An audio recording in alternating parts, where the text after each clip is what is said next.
What's up, everyone? It's Karen Oliver, and welcome to Inside HQ. We're coming to you straight from World of Dance headquarters, but this podcast isn't about what goes on inside of these walls. It's about the incredible people on the outside who are building the movement, shaping the culture, and keeping the community alive. I am so excited to introduce today's guest, Mark Tolen. Yeah! Mark is a member of GRV. He is the founder and director of Passion Project. He's also an instructor at Offstage. He is a host, and he is also a network engineer for Big Tech. He also has some credits on there, including Lisa and Miss Tyla. We have NCT. We have also Harry Potter. Which, do you want to give some backstory on that one? Yeah, so the Harry Potter one's a little random just because I always include it in my Instagram biography because, people are always doing bookings. They're always looking through your Instagram and your socials. And usually all my stuff is just dance or my general life. And luckily earlier of last year, Harry Potter, they were going out and releasing a new video game for their series. And I remember going to the casting just as a fun little joke, but then I ended up getting casted for their social media campaign. So they were producing commercials and reels for that particular game that's coming out. And then, I thought it'd be funny to just leave it in the bio, even though I didn't really dance for it. They just had me do a bunch of workouts, acting like I'm getting ready for Quidditch. And then, it kind of just ended up being a funny little gag to put on my Instagram. We were talking before we started filming, and I was like, so Harry Potter, question mark. Where'd that come from? But honestly, that I would die to be in a Harry Potter commercial / campaign. That would be incredible. Some other credits you have include JYP and 88 Rising, if I say that correctly. No, that's perfect. Beautiful. We just want to go ahead and dive in. Can you describe your style and kind of your involvement in the community / industry? Yeah, no, most definitely. I started out dancing back in high school. I lived in Anaheim, California, but eventually I wanted to get into the dance community. So after joining my high school's dance team, someone there mentioned a junior team that's no longer around, but their name was Underground. And they were like, oh, they only practice in Irvine. And as a kid, I'm like, oh, everywhere in California is close, Yeah. So I was like, oh, where's the auditions? And then I Google Maps it, and I was like, oh, it's 40 minutes away during traffic hour. Right. And luckily I was able to go to the auditions. And after making the team, that's kind of when I got exposed to the entire Southern California dance community. This was pre-COVID, around 2015, 2016. So I would say a lot of the teams back then were they were just so big on mingling. A lot of teams knew each other. There were mixers and get-togethers. I would say every other month with different teams. And eventually, I did a few adult teams. Now ending up on GRV. And with my involvement in dance, I decided to start Passion Project because I think my favorite thing about project teams is there's a lot of people that enter dance spaces that already have sort of that legacy value with some of their dancers and choreographers, and they don't get a chance to, be able to shine. So with Passion Project, I wanted to not only give myself the opportunity to put items on stage and, be able to have, all my friends from different aspects of my life dance with me and dance alongside my other friends. But I also wanted to start giving opportunities to those that maybe have felt that way or maybe haven't had the opportunity despite, me seeing their videos on Instagram being wow, choreography is so amazing. I'm surprised this hasn't hit the stage yet and this hasn't hit other bodies, Yeah. So eventually now it's become a whole community thing. And luckily with me, with the paths I've taken and sort of the networking and the friends that I've made, I've been able to also dabble a little bit in the industry level items like music videos, choreographing for artists, and just eventually being able to do all that while still managing my full-time job as an engineer. Which is insane, which is mind-blowing. I mean, I can't believe that you have a full-time job and you have the credits that you have on your resume, plus the amount of involvement that you have with the community is crazy. Also, back to what you were saying, people normally think that the industry is so rah, and that the community is more love and care, which it is, but it is also very cutthroat, and it is also very hard to kind of shine in a community setting and be able to present your work or be not only choreographically but also as a performer. Being able to showcase yourself in a big community setting is very difficult. So props to you for really allowing dancers / family, friends, and people that you care about to shine in a different light, and really giving them that platform, which is just amazing. Thank you. Would you tell us a little bit about like what your favorite dance experience has been, whether it be industry or community? Yeah, I think, well, I could probably identify like a favorite dance experience from both. I would say my favorite dance experience with the community would have to be, it would have to be the first iteration of Passion Project, or not the first iteration, but the second one. During the second iteration, I challenged myself and I was like, wouldn't it be fun to get people that, you know, I used to be, or that I'm friends with that retired from dance, and also, you know, industry level dancers that I'm friends with right now. Wouldn't it be nice to sort of see a performance and like kind of get a laugh and see them, you know, sort of connect? Because I've had a lot of friends that, you know, they like love dance and then they decide to pursue their own professional careers elsewhere. And then I've also had friends that pursue dance like fully 100%. And I just wanted to get all my friends from all aspects, you know, all parts of my life to do a little performance. And I eventually had a roster of 102 people going into a performance, and I was managing all the finances, the logistics. And if there's one thing I take pride on, it's organization. Like, I'm so big on organization, because when I can see something that I've developed and, you know, put into fruition, it is so heartwarming. And especially like seeing all 102 dancers that are not just dancers to me, but they're like my close friends, like people I love, and be able to mingle. And then, you know, once the performance is done, they're still hanging out. That like made everything worth it. So to see them all on stage, and like I remember Mookie at the time, because it was that Ultimate Brawl, he handed me the mic, and then I remember just almost crying, because I was like, there's 102 people back here that, you know, have their own stories, and the only thing I can do, like, to the best of my ability, is to be able to bring them to the stage and, you know, get them to just like celebrate and really revel in, you know, the passion of dance. So that was probably my favorite community experience, just seeing all of them. I mean, okay, 102 people clearing up their schedules and aligning their schedules just to be able to take part in this, like, says so much about who you are and how you run a team. Because to be so for real, like, it is very difficult for a director to be able to gather that many people, especially for community things, because people do have other jobs and other lives, and some people don't really want to dance anymore. So all of these people coming back for that just says volumes about who you are. And the other thing I was going to say is, you must be incredible at organizing things, because I recently had an experience choreographing with around like 40 dancers, and I was insanely overwhelmed. There's so many things that happen behind the scenes as like the director of a project that people don't know, especially if you only stick to being the dancer route. And really like the finance of things, the organizing schedules of things, even the costume of things, especially if you're like the sole director, it all falls on your shoulders, and you being able to carry out that project completely to fruition is incredible. And props to you. Yeah, thank you. I think too, because you understand it well. Directing a team is always going to come with its faults, right? And I think what's awesome in your case too, is especially when you're choreographing like 40 different dancers, the people that you choose are most likely going to be so willing and so understanding when they clear their schedule. So for you to be able to work with them, they'll also be working with you at the same time. And then at the end, you know, you get the final product, and it's like something to be proud of, you know. And that's like the thing that, you know, both you and I as directors, like these are the things that we enjoy. You know, the fruits of our passions that like we really get to revel in. So, and even like amazing. Choreography aside, I think at the end of, especially for this project, like at the end of it, I was just so incredibly proud of the organization and of like the skill of putting all of these people together, more so than even just like the choreography itself. And there's also something to be said about just being so incredibly proud of all of the people that are like performing your work with such passion. It's like a completely different feeling. But you said you also had an industry favorite as well. Yeah, so luckily I've been able to work with like when I first started dance, I immediately had like a favorite choreographer.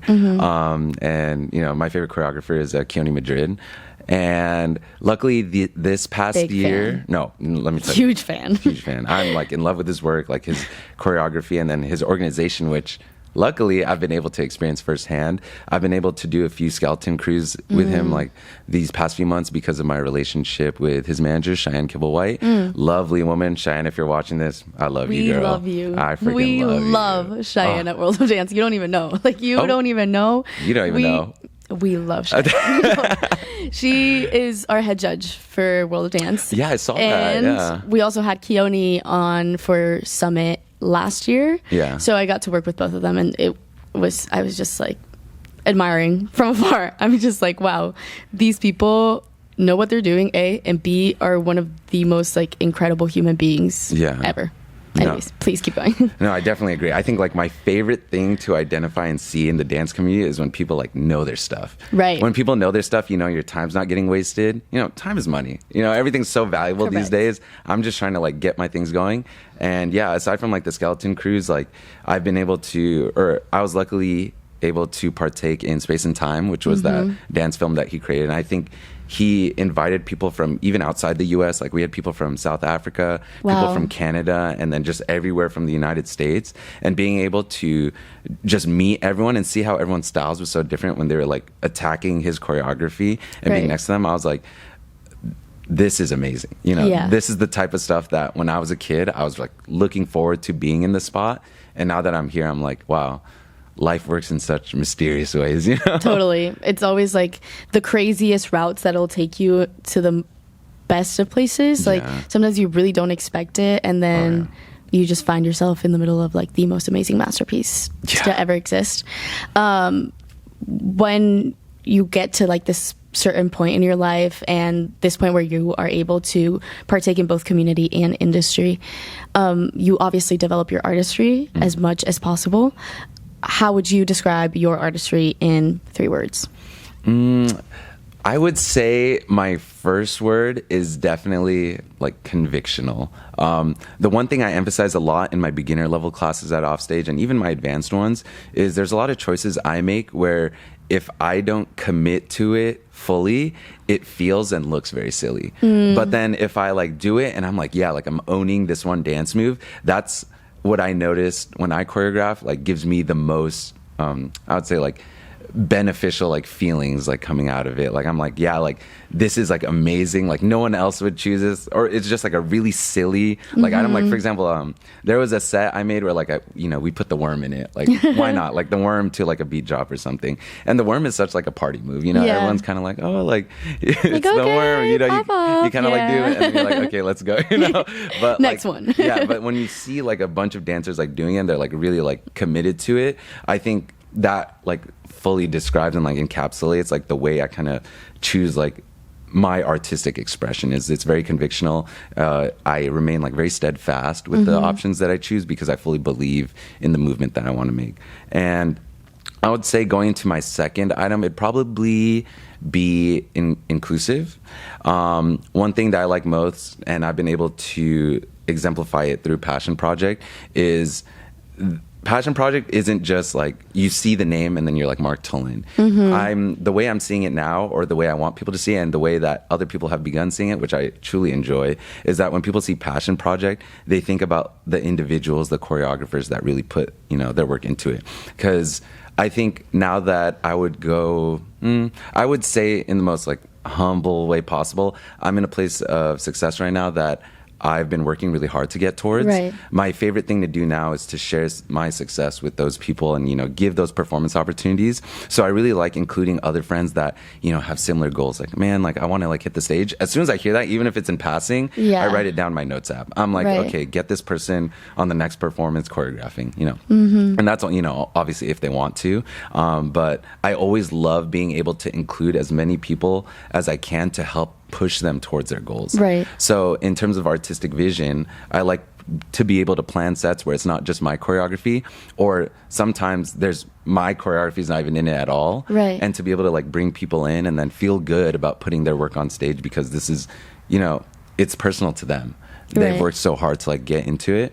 And then I would say my third word to describe my artistic vision would honestly just be happiness. I'm a big fan of being happy. I love smiling. I hope everyone loves smiling, I'm just like a guy that, likes to live, love, and laugh. So that's kind of where we're at 100%. With everything. I feel like everything that you've said so far has really, I can see it. Like you don't have to like even explain to me that these are like your 3 words, because as you're saying them, I'm like, wow, that's so Mark. Yeah, that fits you perfectly, especially like for those of you that don't know or haven't seen them.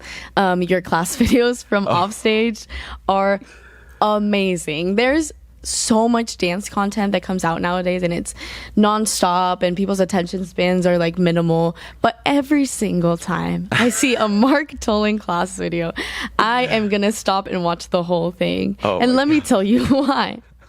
There is always some kind of comedic element that is involved, and mind you, mostly it's like your beginner class that I feel like you tend to have a blast with, but it's always like, instead of it just being like, oh, let me teach you this combo, you learn it, camera comes out, we're gonna film it, everyone like goes so hard and crazy. It's, you kind of like make a concept video out of your class. Always. I remember seeing you one time, it was like a Christmas theme one, you were wearing like an inflatable thing. Like there's always some kind of fun and happiness attached to the movement that you're giving your dancers and the environment that you're creating. There's always like inclusivity, no one's feeling left out. Even like the dancers that don't feel quite there yet, I feel like always feel very safe in your space, which again says a lot about who you are.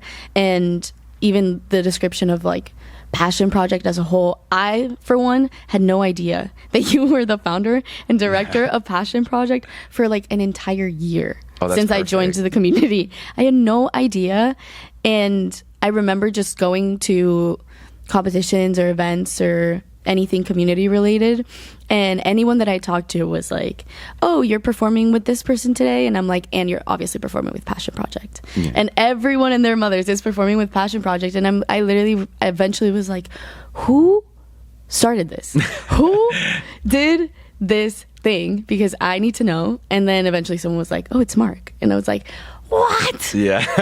What? And I had no idea. But I mean, again, that says a lot about like your goal being achieved, and everyone is shining so bright within that space that they just get to, they just get to really put out that work that they've been working so hard on. And it's not like, it is about you, but it's also not about you. And it's a really incredible thing to see, especially today. In today's day and age, it's like hard for spaces to be about the dancers and not about whether it's the choreographer or the artist, and really allowing the performers to have a chance to shine is like very difficult to see nowadays. And I feel like you do a great job of doing that. But as we move on, as we talked about before, Mark has a full-time job. Insane.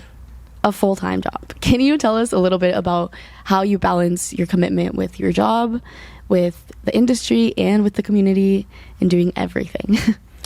Most definitely. So for those that don't know, I am actually a full-time network engineer in big tech. And that phrase big tech kind of just encapsulates the 5 biggest tech companies in the world. If you want to know which company I work for, you can go on my LinkedIn. I'm not going to say it on the interview. So, I mean, with a quick Google search, you'll find it. But I would say that I kind of enjoy having this niche and like having all three fields be in my profession, mainly because for some hidden Mark lore for everyone, when I first immigrated here to the Philippines in the early 2000s with my family, we were actually homeless for a year. So, we were out on the streets, we were couch surfing, and eventually I started out in the East Coast. We were able to get wind that one of our cousins was able to get a house over in the West Coast. So eventually we found our way traveling throughout the United States. And we were able to live with my cousins for about, I would say, half a year before we got our apartment. So we were actually in Corona for quite some time before moving to Anaheim. And because of the trials and tribulations that I would say my parents more so endured than I did, because, I was just a kid. How old were you? I was about 5 at the time. That's hard. Yeah, there was a few memories I have, but, as a kid, it's kind of hard to digest everything. So there were a lot of things that I was very naive to and very ignorant towards to, fully understanding the grasp of the actions that, my parents were performing to make sure that we would be able to be a little bit stable. So not even achieving that full level of stability. So when I noticed, or not when I noticed, when I sort of gained that, like self-awareness, like growing up, I kind of realized that, maybe sleeping in the car in a parking lot isn't normal. Maybe like only seeing my parents for like the very late hours of night before I go to sleep when they come back from work isn't like something that's very conventional. So after a while, like while I was growing up and especially in high school, that's when I decided like I definitely wanted to work towards a job that would help me, you know, that would offer a grand amount of salary, not just for me to save money, but so I could put it towards my parents and help them retire quicker. So eventually, you know, I graduated from college over at UC Irvine, and eventually I was able to land the job, you know, the job of my dreams with the company of my dreams. So I've just been working with them for about, I just finished my 4th year earlier this year. So been lucky to be with the company for quite some time. And throughout that whole process, I think anyone that works full time can attest to this. When you are not working your full-time job, the after hours can be so plain. It can be so miserable if you're not doing anything. So when I got my full-time job, I kind of realized, you know, I've been dancing for so long, it would be a shame for me to just throw it away. Or like to not try to pursue it in some, you know, other fashion. So eventually that's when I decided to continue dancing. And luckily with, you know, some of the decisions I've made, I've been able to land like industry level gigs while at the same time still remaining very true to my heart with the community and being able to meet new people that are joining in these, you know, these SoCal teams and being able to really just network and bring people together. So because of the fact that my upbringing wasn't as, you know, given to me on a silver platter. I want to use like these sort of resilient values that my family and I have to push me towards being able to get everything at once. Because I find that my passion isn't just in dance. I love engineering. I love being able to be on the computer and solve issues. And I also love being in front of the camera. You know, I mean, we're here now, we're living it up. And I like, you know, being able to talk to my story and being able to like inspire others that want to do the same. Because there's so many people in college right now, they're doing college because their parents tell them. And then they want to like dance and do all that, and then their family's kind of like, you know, like I've been there so many times. And then eventually it's like, you have to choose a path, or that's what you think. So many people tell you you have to choose that path. I'm trying to show everyone that the path can include both. You know, and you can still be successful and you can still be happy. Because at the end of the day, happiness is number one. But that's insane. That's great advice. I'm actually graduating from college in the next month. Congrats. Or actually when this comes out, I already graduated from college. Sure you did, so I already rewind. It's done. But I'm also kind of in that space where I'm deciding my paths / multiple if possible. And it's so refreshing to hear your perspective and your side of things. Considering I feel like consistently throughout, any person that's ever given me advice is like it's either one or the other. And also the like idea of being a broke artist and struggling financially all the time. LA is really expensive to live in. Work is rare and it's really hard to get booked on things. That's just the nature of the industry and how it works. And being able to find a way to sustain yourself, sustain your family on top of pursuing dance as kind of a full-time job as well is incredibly difficult. So the fact that you are able to do both of those things and not only one side of the dance world, you're able to pursue both of them is incredibly impressive and inspiring. Can you tell us a little bit about a specific moment where you had a struggle where balancing like work and dance didn't really go too well? Yeah, there's actually one I have that is so perfect. It was actually this past Vibe season when I was with GRV and then we were competing. I was still working full time. So for me, my hours are 8 to 5. But because of the nature of my workload, sometimes I'll wake up at 6 a.m. to start work so I can finish by 5. And going to the Vibe season, you know, GRV, we were very like in it to win it. And all of us, like, we just got really and you close. Did. Oh. And Thank you did. And that was from the past, so we don't need to rewind. Exactly. Thank you. Look it up on YouTube.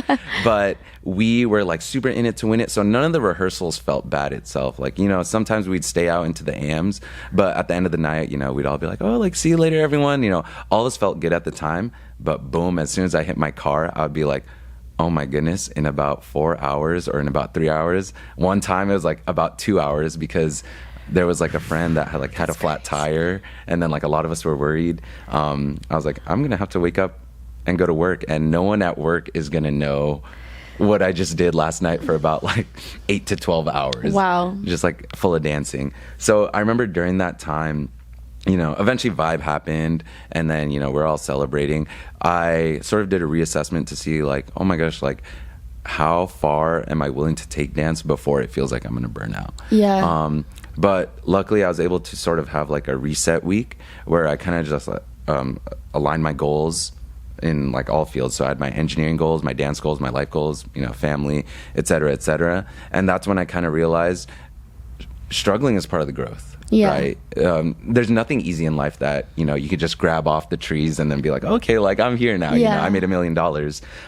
It's sort of the experiences along the way that you're going to have to experience to, build yourself up as a person, but also build your career up. Yeah. And I realized that after some time, I was able to manage it. And like looking back, I would have like those sleepless nights, but then every time I had some off time at work, boom, I'm hitting a nap. So, I was hitting like some self-care items, but after a while, I was realizing that, that might have been really tough, but it's a blessing to have these sort of issues. You know? If my goal was to eat, I wouldn't want to complain with what's on my plate. Right. Yeah. Right. Wow, that was a great metaphor moment. Yeah, thank you. I was like, wow, you I love cooked eating. with that one. I love eating. I love as well. eating. We love that. You were saying that. Wow, I just blanked. And that happens. It happens, and that's okay. Thank you. Love it. It's not like it's my job or anything. You were talking about just that struggle of a week that is preparing for such a big competition, particularly like having a hell week with GRV is insane. Yeah. Insane. I've experienced slight amounts of that. I wasn't in a complete set, so I didn't really have that insane workload that you guys have to do, but the long hours were there in a way, and that was in essence like one of the things, especially because I'm a full-time student as well, and I'm pursuing a double major as well, so it was insane. I remember also having that feeling of like coming home at, I think it was like 4 I got home.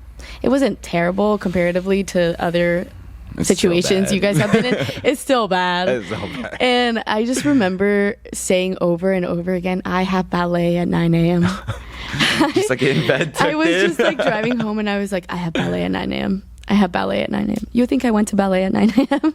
You probably did. I did. Yeah, I did go to ballet at 9 That's a.m. work ethic. Come on. Exactly. But it is such a skill to be able to understand the situation, acknowledge the lack of resources that you have and that you need in the moment, whether it be sleep, food, mental health, sanity, any of the above, and you just really don't have those in that moment. You just gotta push through it, and then sleep will come. Oh, always. Sleep always comes back. Yeah, you just gotta remind yourself that it'll be there. You just gotta get through the really, really rough parts, but even with that being said, I still don't know how you do it. I still have no idea how you're able to manage going to work 8 to 5 and then being able to stay up so late and dancing. And especially in the community setting, there's a lot of areas in which maybe the floor might not be the safest. Maybe we're dancing on concrete. Maybe it's 2 a.m. We're in a parking lot. Maybe you have no breaks to eat food, or your body is just working overtime, and really escaping that burnout is really, really hard. What are some ways that you have found that escaping the burnout, or ways you have found to escape the burnout? Yeah, so for ways to escape the burnout, I actually had this conversation with my little on G fam because they were feeling the same way. And I was sort of walking them towards my mental. One thing that I think is the number one key to everything is just to complain a little less. I think, it's fine to complain, right? If I'm eating a meal and let's say I have to eat the meal and it's bad, let me complain. You know what I'm saying? Yeah. But if I become like overtly negative, the body follows the mind. So then eventually you're going to start feeling it throughout the rest of your body. You're going to start wallowing and everything. So I think when we're able to sort of reframe the circumstances that we're in, it's going to help so much. I was feeling a little burnt out during the whole Vibe season, but then after a while, I started thinking, you know, it doesn't even matter if we place. What I'm noticing from the rehearsals is that, you know, people are like filming vlogs to get themselves through. You know, they're doing a bunch of quirky little items and like actions. And I think like those are the things that, you know, we want to really just preserve and just really think about. And when I think less about how long the rehearsals are and think more about how much time I'm spending with these people, it really makes me become more positive about, you know, the situation that I'm in. And whenever I do that with any sort of situation, not just with Vibe Season or anything, that's when I realize, oh my goodness, I feel less burnt out because I'm taking it less negatively and I'm seeing how it's impacting my life positively. So I think that is my number one thing, is just or maybe not even complaining less, but just being less negative about, you know, the things around you, especially if you worked so hard to get into those spaces, you know. And then I would say another good tip that I have is sleep. Honestly, like it always comes back to sleep. And it's always going to be back, right? So let's say you work so hard, your body's going to force you to sleep. Yeah, right. You either pass out or you take a nap. There you go. There you go. Yeah, but most definitely, I think like sleep is so important. People forget that, you know. People are like, oh, like I want to dance and then afterwards maybe I'll have some time to gym. Like I was talking to a PT the other day and they were saying how that is so crazy for dancers. Yeah. Because you dance so tough in the studio, on the parking structure, on the concrete, just anywhere. Yeah. And then people still try to find time to gym and you're overloading your body. Yeah. And without sleep, your body can't recover as well. Yeah. So whenever you can, even if it's just a short nap, it will do your mental wonders and it will do your physical body wonders. It's going to be so great. But those are like my top two things. I actually recently, I guess it was last year, but I took a class on just kinesiology and anatomy and just like health of the body as a dancer and as a mover. And we were talking a lot about what time you're supposed to stop dancing. Oh, yeah. And how even in some scenarios when you're dancing at 3 a.m. in the morning, 4 a.m. in the morning, like your body and your mind can no longer retain correction. And it's like your muscle, you know, muscle memory, like your muscle memory will no longer work. So the time. It depends on the situation. It depends on multiple factors, on like what you ate, what time you woke up that day, you know, multiple things. But normally our professor would let us know like midnight cutoff. Oh, which is insane for the community. Yeah. That is crazy news for the community. However, obviously we're dancers and we're not going to do what we're told. And like, how many times have you been injured and you've actually sat out? 0. Exactly. You feel bad every time. You just have to do what you gotta do. You just gotta do what you gotta do, and it's okay. And it's okay to be dancing so late. But there's gonna be repercussions in terms of, are you actually retaining the information you're receiving? Is your body actually improving? Are you at an exhaustion and burnout point where your body can no longer understand even what's happening in the room? Yeah. You know, and how are you going to make up for that lack of sleep, that lack of food? And even like on those weeks where you are pushing your body to the limit, how are you compensating in terms of what you're eating? Yeah. How are you like properly fueling your body in terms of even like electrolytes, like being hydrated, stuff like that? Yeah.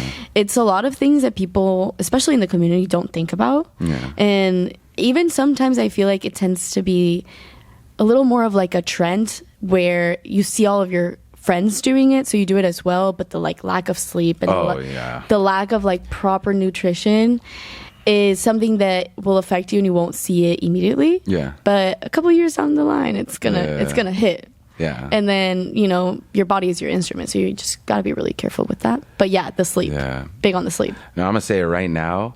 Lack of sleep, not cool. Not cool. We need to begin normalizing not boasting lack of sleep. Whenever someone comes up to me and it's like my homie and they're like, yo, I just slept at like 6 a.m. and then it's 8 a.m. right now, I'm like, why? I want to help you. Like, I want to like give you a hug and then I want to put you back to sleep. I want to like cancel whatever plans you have for the day. I'm like, please take care of yourself. Cause like, not only am I worried about my health, but if you're my friend and I love you, which is all my friends, I want y'all to be able to be well rested and like live it up. Cause how are we going to party later? Exactly. If you're like half asleep. Exactly. It's insane to me, like even coming to rehearsals for any like community thing, especially when I used to be on Groove, it was a lot of like, I haven't slept for this many hours.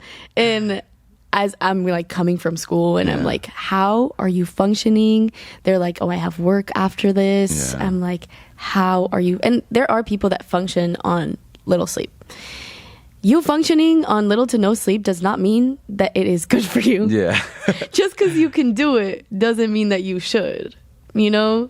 So let's just like keep that in mind. Yeah. But let's go back to you. Let's go back to why we're here in the first place. I want to know, like, is there a specific situation where you had to pick your job over dance or dance over job? Like one took priority over the other and it was a really difficult decision and you just had to make it.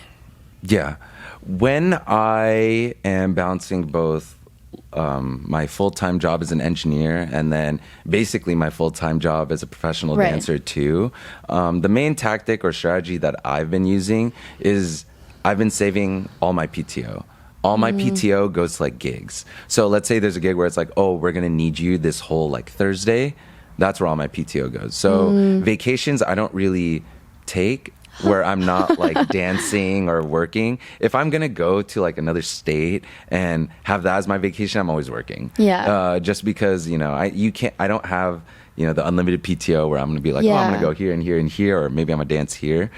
So for the most part, I'm always able to balance both. But when it comes to having to choose one over the other, there was a situation recently where I got booked for performing for a music awards show, but during the rehearsals were days where my job had meetings with stakeholders that I had to participate in, and I would try to advocate for pushing it, but sometimes things don't work, and sometimes things don't align. But at the end of the day, because I know that I'm working this full-time job and I've signed these contracts, and the money that comes to me, I'm helping out my family pay their rent, pay their insurance and everything, and not just myself too. I'm usually almost 99.99% of the time going to find a way to prioritize working my full-time job as an engineer over dance.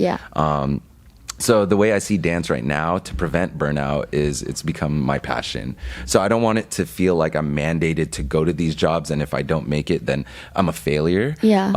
For me, if anything, the worst thing I'll get is like a little bit of FOMO here and there. I'm like, damn, I could have been there. But then at the end of the day, like I'll like come back home and then like I'll visit my parents or something, and then I'll see how happy they are and like how much they're living, and then I'll be like, oh, okay, like maybe the decisions I've made were good. But if I can prioritize work over dance, like through the usage of PTO, oh, you bet I will. That PTO is going down because I'm gonna be at a gig or something. Always 100%. And, I mean, I feel like that automatically makes you even have like a healthier relationship with dance. Do you feel that way? I think so too. There's a lot of my friends, which I'm super, super, super proud of, that have made that step to pursue dance full time. And I've noticed that whenever they receive burnout and then they sort of talk to me about their feelings, a lot of their burnout comes from dancing too much, which is fine. I think if you're working a profession and you're doing it too much, let's say I'm doing engineering and I'm working from like, instead of 6 to 5, I'm working like 6 to 6, and then I'm getting that extra hour in, everything adds up. Right. So we're always going to feel that pain. But because I have this full-time job, I'm able to treat my mornings to my evenings to just more of the logistical items, more of like, I don't know, coding, scripting, working with clients and like stakeholders and whatnot. And then when it comes to night, it's always something I'm looking forward to, because I'm like, why did I wake up so early for this dang job? And then eventually throughout the day, I'm like, ooh, later I'm gonna have rehearsal, I'm gonna see my friends. So now it's kind of helped build sort of like a healthy mentality towards dance, where I don't see it as a, oh my goodness, it's taking 3 hours out of my day for this week. It's more so, oh shoot, that's 3 hours I get to see people, 3 hours I get to dance with like such amazing movers, or 3 hours to just meet people and, just live it up in that sort of dance space. So I would say it's helped me build a healthy relationship. And that's funny you say that. Even in a certain way, it's like taking it back to like high school or like actual elementary, middle school, whatever you want. It's that going to school for so many hours and then the entire time you're just like, I get to dance later. I get to dance later. Always. Rather than I have to dance later. You know? Like that's amazing. I want to know what a week looks like. I know you talked about your 6 to 5. But give us a little rough schedule. So I'll give you a little rough schedule. So usually what happens Monday to Friday, or going into this next month, and this happens with a lot of my months, my job requires that we work weekend rotations. So if I'm not working a conventional Monday to Friday, I'll be working like a Sunday to Thursday, which I'm transitioning to for next month. But let's say for a conventional Monday to Friday, I am working 8 to 5 usually, but on almost 4 out of the 5 days, I'll wake up at 6 to start work. And then around noonish, which is usually when I take my lunch break, I'll go to the gym. But I'll bring my laptop to the gym. So if you ever see anyone like working out and they have a laptop, if it's not me, chances are they're also another corporate worker trying to fit in their workouts. Yeah. So for me, I don't like working out heavy in the morning. Yeah. So that's why I try to save it for like around lunchtime when like my body's more awake, but I'm still able to get work done. So like, I'll do a set real quick and then boom, on my rest, I'm like kneeling down on the floor. I'm typing and I'm like sending a bunch of messages like through Slack. And I'm like just trying to figure it out. I'm like, okay, I have a meeting at this time. So I have to be done with the gym at this time. And then afterwards, I would say once a week right now, which is on Sundays, I have rehearsal with GRV. And Passion Project right now has rehearsals Monday to Friday, which if you're going to UB, this is going to be in the future. So if you did go to UB, you'll see us. You got it now. There you go. I figured out the little time skip. But they've been practicing Monday to Friday. So I've been there like sort of just directing because I'm not actually in that set. So that'll be like my Monday, my Friday, my Sunday, just built for dance. And then I teach Mondays and Wednesdays over at Offstage. So it kind of just like everything adds up. And one like fun thing, or it's not really fun. I'm going to tell everyone now it's not fun. Everyone thinks it's fun. I picked up running as like a hobby. So I just ran at the time of shooting. I just finished the LA marathon and I finished the Brooklyn half marathon. So I was in New York this past weekend. I do it for fun. I'm only there for the medals, respectfully. So if I know I'm prepping for a race, then I'll wake up at 4 a.m. instead. And then I'll get my long runs done in the morning. So then when I come back, my blood's flowing and I'm ready for work. And then I'll start work. And then at night, I'll have a dance. Wow. So yeah, Monday to Friday, if let's say it's during a race, run, work, gym while working, work. And then if I have dance, I'll dance. Wow. And then if I have like some free time at night, it's always going to like life planning, moving for the future. Wow. That is insanely impressive. Do you ever feel like when you said you run and then you come back and work, do you ever feel just kind of like your body just like, I know that your blood is pumping, but for me sometimes I feel like when I work out really hard or I dance really hard and then I have to like come back, and it normally happens to me when I have like, I don't know, a 9 a.m. ballet class and then right after I have to go to like an econ class and sit down. And do you ever feel like your body just like slow to a stop and then do you ever get like really fatigued though? Oh, all the time. Okay. I'm almost always like fatigued, like doing because you sound like you're like, I'm ready. Yeah, I just ran and I'm ready. Yeah. But I feel like when I get there and I sit down, I'm like, oh. Yeah. And then I'm like, okay, work. You know? But I don't know. How do you like not feel that like draining energy and just keep going? I guess it's like not how I don't feel it, because I always feel it. But the way I kind of see it is, you know, in middle school or high school when you had PE classes, but let's say your PE class was like third period and then you had math at fourth period. Yeah. So you're coming into class, you're just super sweaty and everyone's like, what the heck is with this person? You know, it's kind of like that mentality where, you know, you just go, you got to lock in. You just got to do it. You got to figure it out. So that's why, you know, whenever I like do my runs in the morning and then I go straight to work, I have like that instant, you know, feeling of energy because, you know, your cortisol levels get regulated by the sunlight. Or if that's false, honestly, I saw it on TikTok somewhere and I've been believing it and it's been working. So ever since then, like I'll get that burst of energy. I'm like, okay, I'm going to work right now before I like crash. And then as soon as I crash, I'm like, okay, I'm going to schedule a nap like during this time. That's crazy. Yeah. Schedule a nap. I'm going to start scheduling naps. You need to. Get it in your calendar. Yeah. Nap 1 to 1:30. Revitalize for the rest of the day. Yeah. You know, I think you're onto something. Always. You may be onto something. But other than that advice, do you have any advice for dancers who are trying to pursue a career, a full-time job, plus a dance career? Yeah. My main point of advice is to act with conviction. There's so many things, so many setbacks, so many obstacles that we can see when it comes to this seeming fork in the road. You're going to hear a lot of people that, you know, have decided to choose one path and, you know, they found success with it. They're going to tell you, you know, you're not going to be successful unless you put your full foot into this field. For me personally, I think that you can do it. And I want to be not only the example for other people to follow the same path, I want people to be able to make their own, you know, how do I say this, like this, their own archetypes. Yeah. You know, I'm going in the field of engineering and dance. Yeah. There's people that can go in, you know, the field of accounting and dance, you know, philosophy and dance, psychology and dance. There's so many different paths that we can take that have seemed so, I guess, unexplored. Yeah. You know, we can be the pioneers to figuring it out. We're always going to experience failure. There are times where and I'm so sorry if my boss ever sees this, there are times where I've slept through meetings because I'm like, oh my gosh, like I got home so late and then I got to wake up. Yeah. But if it's something that you really want, you're going to go ahead and do it. There's this mantra that I say to myself over and over that I created to get me through like very long runs where I'm running by myself, like at 4 a.m. in some random city. And it's that the body always follows the mind, but my mind will never be broken. So if you can really remain steadfast with your actions and you believe that this is exactly what you want, it's not just something you want, it's something that you need. Like you want to be able to crave and have that fervor for it, you can do it, right? If I wanted to be an astronaut right now, if I really wanted to, I could. If anyone watching this wanted to be an astronaut, I believe they could too. And I say an astronaut because it's one of the hardest professions to get into. There's so many degrees, certifications, trainings that you have to get into, but you'll see these people that have been able to do it time and time again. That's just a name to a face. And then we can do the same too. So people just really need to want it to be able to find, you know, success in that sort of action.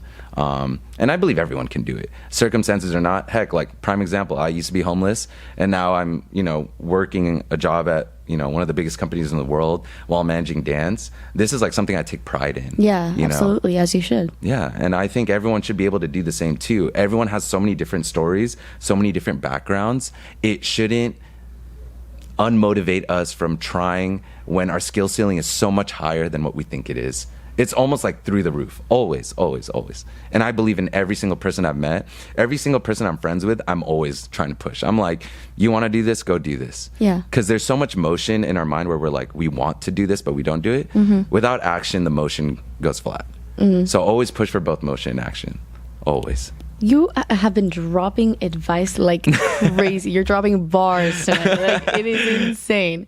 With that being said, do you have any hopes and dreams for dancers in the community/industry in terms of pursuing a job? Or do you want the community and industry to shape itself in a way where that's, you know, pushed more? Does that make sense? Yeah. I don't know if that made sense. Well, we're going to make it make sense. Exactly. No, I'm kidding. It makes perfect sense. I think with the nature of how the industry is, it's always going to be cutthroat, right? Because I'm not going to go into an audition hoping that everyone gets it. You better go to an audition and be like, you're going to get it, right? Correct. So Correct. In that sense, the industry will, you know, do its own thing. When it comes to the community, people enjoy being in the community because it's a community, right? Yeah. You come there to dance, but you're also there to bounce ideas off different people and sort of learn, you know, their tactics, learn what they're doing outside of dance. You know, what you mentioned in the beginning, it's not just what happens inside these walls. People have lives like elsewhere. There's so many students I've had that also work full-time jobs and they ask me for advice.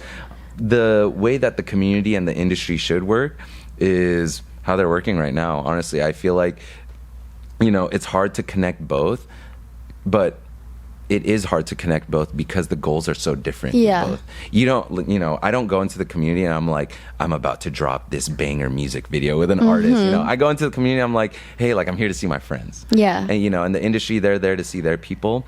When it comes to having a job, I think it's just more so like if you really want it, because that job that, you know, you're craving while you're pursuing your main item can become a passion. It can become something that you know, you use to like pay the bills, but you're always going to have something that you want to do. There's never going to be a point where you're like, I want to do nothing, so I'm going to sit down. Yeah. So I think with the way the industry is right now, is there's a lot of dancers out there that have experienced that cutthroat level.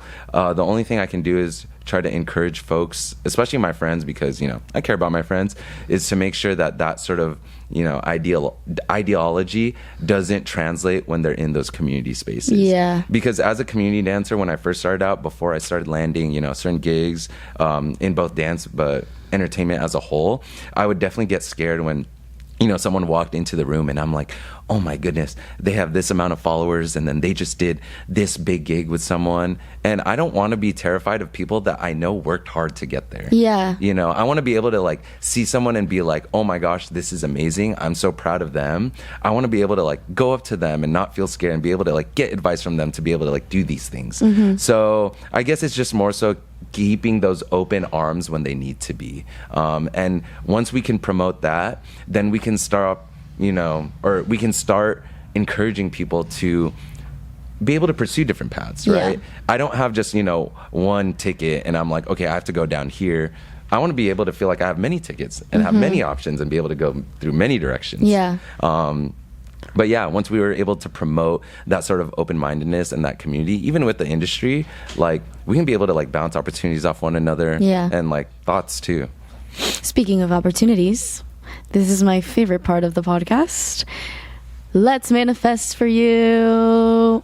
I want to know what your dream job, gig, community opportunity, it could be big tech job, anything. Like, what is the dream?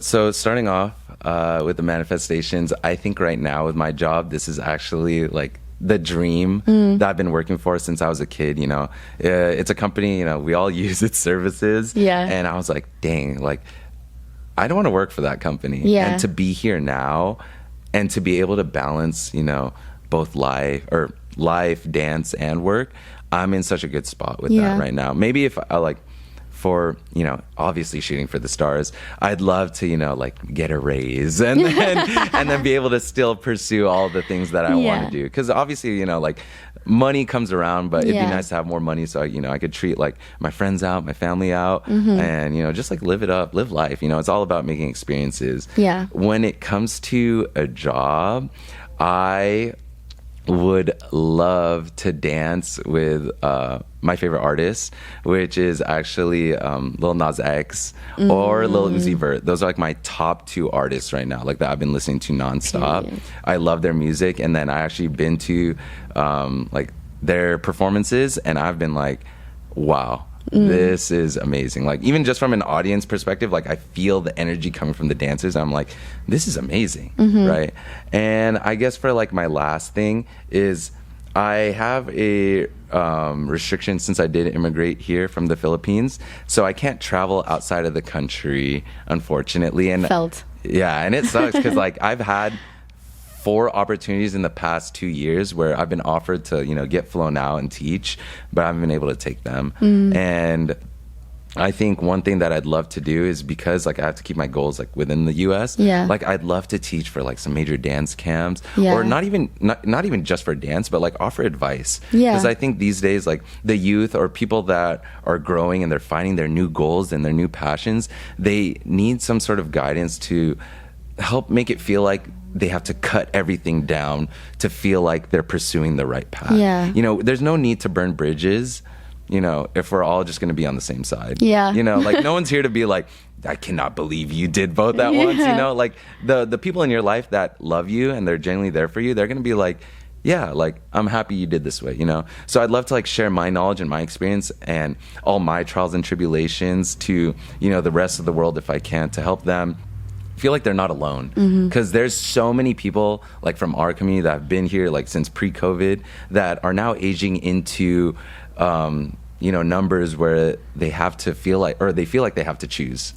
But I want people to know that it's, you know, possible not to. So to be able to like spread my knowledge, even with this podcast, which thank you again for having me on. Of course. Like, thank you nice. for coming on. Thank all of you. Thank everyone here.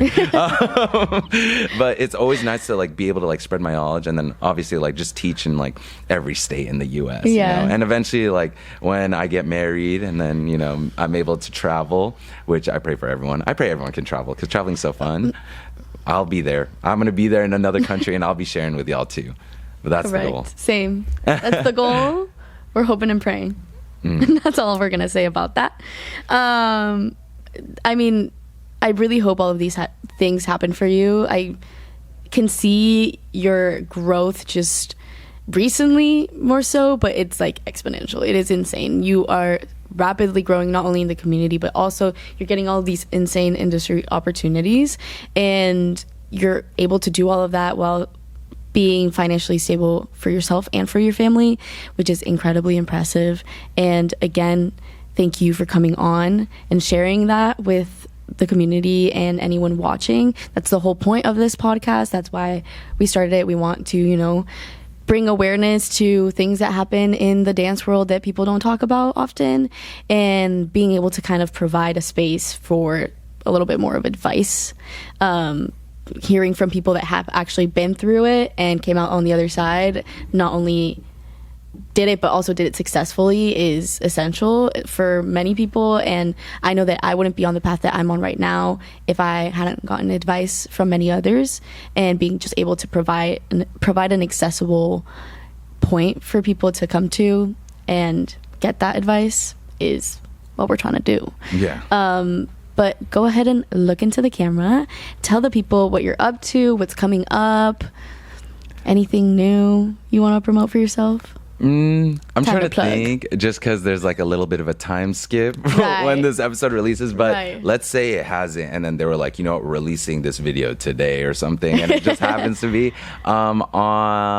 in the halfway point of May, I have been asked to showcase my choreography to Club Jeté.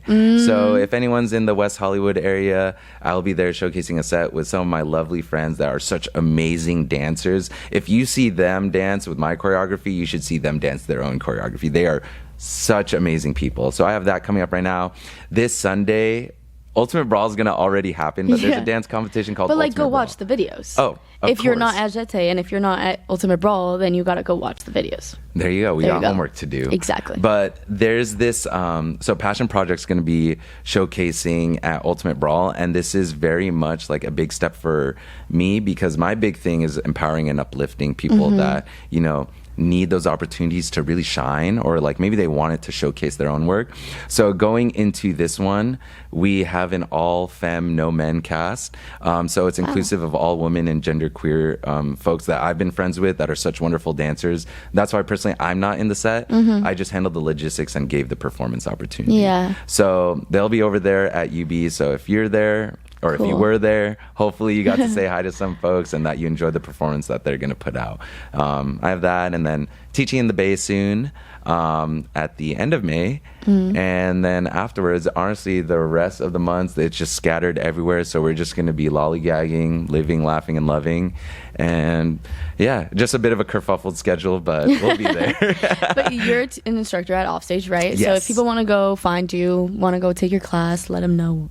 Oh, yes. I teach Mondays at 6 p.m., my advanced classes. I am so sorry, because the 6 p.m., it's always like fighting through traffic hour. Everyone's like, you should teach the later slots. But for me, because I know so many instructors are going for those like 7:30 and 9, and they have an audience for that, I know there are some people in the community that can only take the 6 p.m. because like work or schedules and whatnot. So I want to be able to cater to that audience so that, you know, they don't feel left out, because I'm here for everyone. So Mondays at 6 p.m. advanced, and then Wednesdays, either weekly or bi-weekly, we're like shifting it up here and there. I do teach my beginner intermediate classes. Earlier in the podcast, you probably heard about the Christmas special. Every holiday, the beginner's class changes. It's always going to be like a production, because I'm here for the experience. You know, we don't want to just come and learn choreography. I want you to feel like you're like part of something grand, like a music video, or like something where there's staging and blocking. And as a beginner, you're like, oh my gosh, I'm in a set now, and I've never done it before, you know? So if you're ever interested in that kind of thing, I'll be there. You know, Mark putting on a show for class, so you better be there. Again, thank you so much for coming on the podcast. I will see you guys next time on Inside HQ. Bye. See you.